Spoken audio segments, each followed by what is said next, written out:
Yo tout le monde, c'était Span Saku et aujourd'hui on est dans une nouvelle vidéo Fortnite Fête Royale. On va regarder 8 people. C'est parti. So I'm looking forward to these conversations. I think you'll be educated as well as entertained, but most importantly informed. We have morethanavote.org, whenweallvote.org, and fairfight.com. Those resources are imperative as we try to change our future.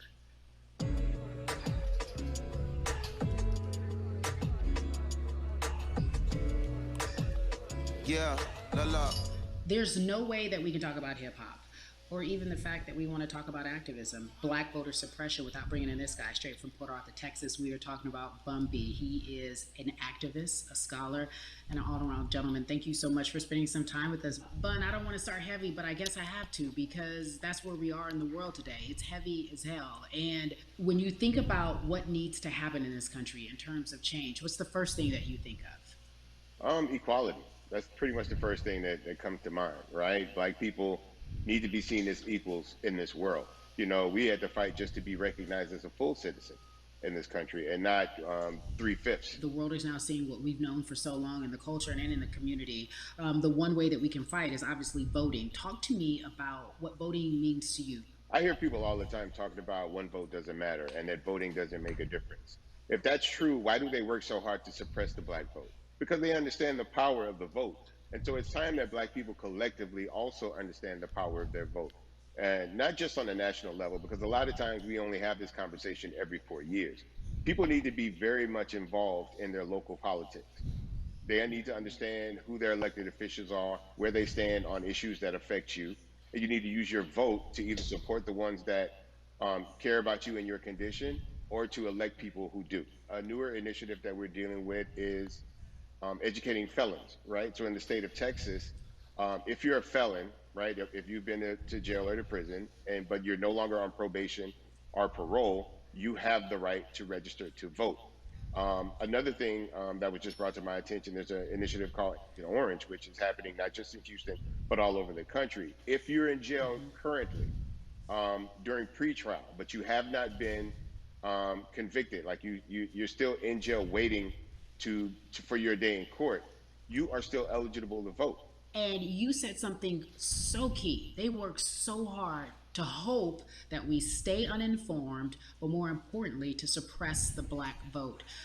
If you could do one thing with this message that we're trying to send today about how important voting is, what type of images would you like our people to understand and see when they go to these polls and vote, or when they cast their ballots? I think the images that we've all seen, you know what I'm saying, for decades in this country, if not centuries in this country, we've seen black people oppressed, we've seen black people attacked. So every time you look back and you see those old black and white images of people of color being attacked by dogs and people of color being sprayed with hoses, that's what they were fighting for. Back then, they were just fighting for a chance to vote. People like Martin Luther King Jr., people like Malcolm X, these people died to help us be in a position to have the power that we have now, which is to be able to cast a vote and make a decision about the people that have controls over our lives. So, I mean, if you in your own community need a reason to vote, look at a person like George Floyd. If the people in your city are not open to police reform, are not open to having a conversation about defunding the police, are not open to issues concerning economic equality, judicial equality, and racial equality, right? If they're scared to say Black Lives Matter, you have the power to put people in those positions who do believe that Black Lives Matter, who do believe in racial equality, economic equality, judicial equality, right? Who see us as human beings. And if the people in your community don't feel that way, vote them out. It's that simple. It's just vote them out. We don't have enough time to sit around and hope that people change their minds. Yeah, Bumby, you point out something so important. We have the power. And that is in our vote, and that is with our voice, and that's how we use our voice. I think of where we are right now. People say this is a particular moment, but it is a movement, not just a moment, it is a movement. Why, in your opinion, was it George Floyd's death? Why was that the chosen brutality for people to say, oh my God, black people are still oppressed in this country, and it is not fair? I think it's twofold, Carrie. In so many different encounters between people of color and the police, there simply is no proof of what happened in the interaction. And so what happens is, in a court of law, it tends to lean towards the policeman's point of view, right? In this case, we saw very clearly what happened. I think the other thing is due to the fact that everyone was at home, basically during this time period in relation to the coronavirus. You couldn't avoid it, right? It was on every television station. It was on every social media platform. Everywhere you turn, you were constantly hit upside the head with this message. You see in the interaction that this man did nothing to deserve what happened. That's right. And I think so well said, because if you think about it, in the grand scheme of things, it wasn't worth it, and he didn't have to lose his life. I think that you touched on something that a lot of people talk about, and that is now defunding the police. That has been such a huge conversation, but there's so many misconceptions around defunding and dismantling. If you will, educate the audience. All right, so most people, when they hear the term defund the police, they tend to think of, oh, they're going to take away our police department. Nothing could be further from the point. Defunding the police means that in certain communities, even Houston, take for example, we had over $1 billion allocated to our police force. Now, what is that money being used for? Some of that money tends to be allocated towards riot shields, right? Pepper spray, right? That kind of thing. That's only used against the people that fund this budget, right? So why would the people want to supply the police with the means to oppress them? If the police are concerned about the situations in certain communities with a higher crime rate, well, higher crime rates tend to happen in communities where there's not there's not employment opportunities, right? There's not a lot of social services, and people are going to do what they need to do to take care of For themselves sure. and their families. When the community has more opportunities for employment, more opportunities for upward mobility, then they tend to be a less of a strain on the government. They tend to have a lower crime rate, and because of that, we'll have less need for the police in those communities. You are passionate about so many different things in terms of making sure that we are holding our leaders accountable. Talk to me about some of the other projects that you're working on. Well, right now, obviously, being a part of More Than a Vote is essential. We're dealing with primaries in this country right now, and we just want to educate people. We want to inform people because people are tired, they're angry, they're concerned, and they want information and they want action. And so we want to make sure that we give them the right information and lead them in the right direction. And we thank the people that do not look like us for standing with us right now, because it's very Amen. important that people who aren't black be involved, because if black people could have gotten rid of racism, we would have done it hundreds of years ago. And so I'm trying to use my voice and my platform just to let people know that if they feel like I do, there's a number of places they can go to enact change in their community. People need to know about how their city council runs. They need to know that they have the ability to speak when city council meets, to let them know that that's not the way that they feel their city needs to be run. Those are not the places that they feel the money of their And community Bun, needs to be allocated. and Bubby, even a step further, they can run for office in their local community. They can run for positions. Like, people act like they leave it up to somebody else. If you're upset, it's not hard to get on the school board. It's not hard to be a part of the city council. It really isn't. And depending on how small your town is, you could be a mayor. It's the power is with the people, and we need to just know that that's happening. Absolutely. And it's always been with the people. You know, if you look at Trayvon Martin's mother, Sabrina Fulton, right? She felt that there was a system of racism and a system of oppression that led to her son's death.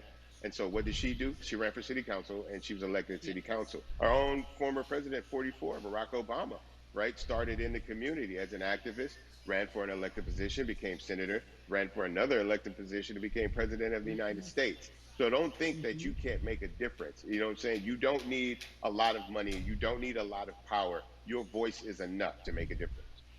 Amen. I feel like I need to go out and run for something. You gave me a rousing speech there, sir. I'd be remiss if I didn't ask you this. When I talk to my brothers, I have to ask you, as a black man, how are you doing? Are you okay?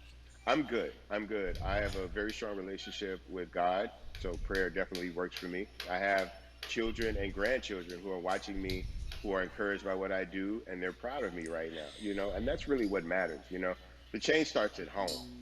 So as long as you have a support system that believes in what you're doing and supports you in what you're doing, you have everything you need to go out there and fight the good fight. And for those that don't, there's a community of people here to help you. So you can go to places like morethanavote.org. There are many different places that will encourage you, inform you, and they will put you with groups of people that feel like you, that are ready to take action. So no one has to go about this alone if they want to do it. Yeah, yeah. We're stronger together. People have been saying it, but that has much more meaning now that we are in our movement, not just this moment. Bumby, it has been an education, always a pleasure. Thank you so much. I appreciate you. Keep fighting the good fight. Keep up the good fight.